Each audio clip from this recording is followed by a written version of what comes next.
Autoline Daily is brought to you by Bridgestone. Passion for excellence. Here are today's top headlines. Is Europe turning its back on diesels? The Frankfurt Auto Show is dominated by electric cars, and Volkswagen looks at adding 2 more brands to its portfolio. Up next, we'll be back with the news behind the headlines.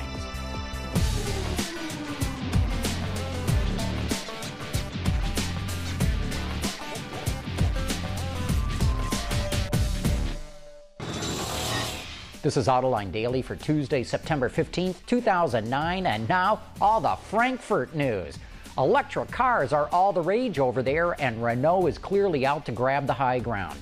It introduced 4 different electric cars in 3 different sizes. The smallest is the TWIZY, a 2-passenger city car with tandem seating. It's 2.3 meters long, that's about 7.5 feet, and only a little over 1 meter wide, just over 3 feet. Renault says it offers the performance of a 125cc motorcycle. The Renault Zoe is aimed at people who have more than one car. It has 21-inch wheels and a very unique rear door to allow passengers easier access to the rear seat as well as access to the trunk. The Renault FLUENCE is the most conventional-looking electric car the French automaker unveiled, at least on the outside. But when you look inside, this family car looks a lot more like a futuristic fantasy machine, which of course is what concept cars are all about. The KANGOO will also look familiar since it's already in production, though not as an electric vehicle. This concept version is designed to meet the needs of delivery or transport companies with its high opening tailgate and flat loading floor. Renault plans to put all these vehicles into production in the next 3 years. Peugeot unveiled this EV called the BB1. You'll note the car's windshield that runs up to the roof and continues all the way to the back of the car. It also features suicide doors and a steering wheel that's more like the handlebars on a bike. The BB1 can also seat 4 people, even though it's only 2.5 meters long, a little over 8 feet. You know, not all the news at Frankfurt was about EVs. The Wall Street Journal reports that Volkswagen is interested in adding 2 more brands to its portfolio, and that does not include Porsche. The Journal says VW's new brands could include Ducati, the motorcycle maker, Suzuki, which we've already reported on, and MAN, the big truck and diesel engine manufacturer.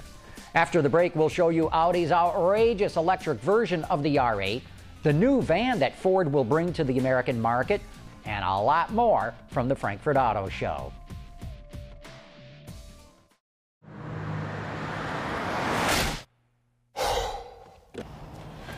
Changing tires out here could be dangerous, but with these tires, I don't need to worry. Bridgestone. While most automakers seem to be focusing on electrifying compact cars, Audi went with the E-TRON, an electrified version of the R8. With a water-cooled 42-kilowatt lithium-ion battery on board, it should have a range of 248 kilometers. That's around 150 miles. It has 4 electric motors, 2 on each axle, delivering a total of 313 horsepower, and get this, 3,319 pound-feet of torque. From a standstill, it should hit 100 kilometers an hour in about 4.8 seconds. Bugatti showed the Galibier, named after an alpine mountain pass. According to Autoblog, this top-dollar 4-door features a 2-tone outer shell made of dark blue carbon fiber and polished aluminum. The look is stunning and unlike anything else out there. Expect it to share the same 8-liter W16 engine with the Veyron, except the Galibier can run on ethanol. Top speed is rumored to be 217 miles an hour. Ford announced more details about its EcoBoost engine lineup. It's premiered 2 4-cylinder versions at Frankfurt. A 1.6-liter unit will cover the 150 to 180 horsepower end of the market, while a larger 2-liter version is good for 200 horses and beyond. The company confirmed that the 2.0 will launch globally, including North America, next year. Ford introduced 2 C-Max models at Frankfurt, one a 5-seat version, the other a 7-seater called the Grand C-Max, which will make its way to North America in 2011. It seems to be aimed right at Chrysler's minivans with features like sliding doors on each side and a seat stowage system that allows the middle seat in the second row to fold under the 2 outer seats. The two C-Max models are the first vehicles to launch on Ford's all-new global C platform. The two vehicles go on sale in Europe next year. CITROEN introduced a rechargeable hybrid car called the REVOLTE. The small car features an engine mated to an electric motor that are both able to drive the wheels. It has the ability to run in all-electric mode and can also recharge the batteries to supply the electric motor. Solar panels cover the front hood, which help operate some of the car's electric functions. Inside, it resembles a lounge with a 3-seat setup and features suicide doors for easier access.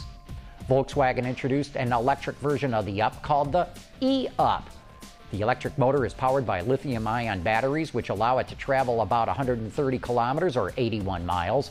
The roof is equipped with solar panels to help power the car's electrical system. It also features a unique layout inside to fit more passengers into the vehicle.